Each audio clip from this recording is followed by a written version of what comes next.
In today's video, I'll show you how you can use ClickUp Gantt View for projects. So let's get started. So first of all is that you want to go here into your workspace, and from here is that you want to navigate into the space.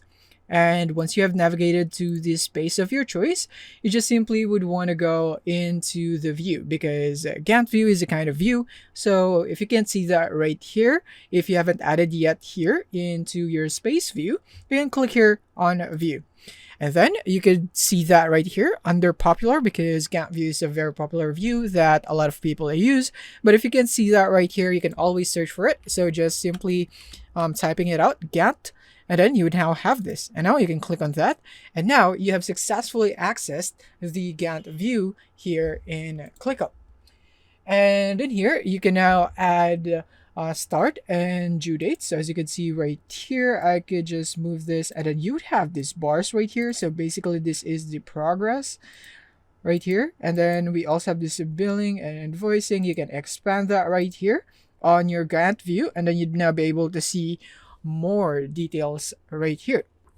Next is that you want to take note the tasks only appear here in Gantt view if they have a start or due date. You can adjust or add them here directly from the chart by dragging the taskbars, which is this one.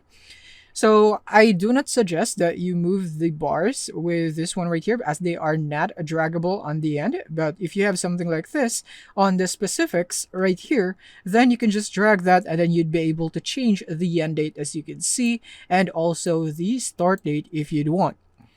And then you also have this. So let me show you. When I drag this, as you can see, everything under that or that is included will also be dragged. So you would have to be careful, because you might mess up the whole timeline in here.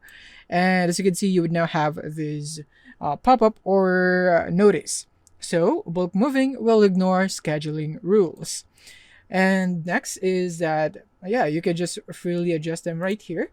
And then you could also adjust the time scale, day, week, month, etc. and add columns like assignees and so on by expanding it right here, and then clicking here on the tasks or the specifics.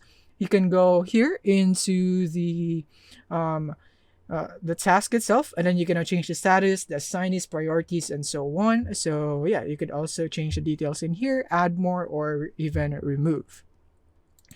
Now let's go back, and this is basically where you can monitor progress and adjust, and you could use this for full project planning and full project lifecycle management. So yeah, that's basically it for the basics here on Gantt view on how you could use it in ClickUp. Thank you for watching, and see you in the next one.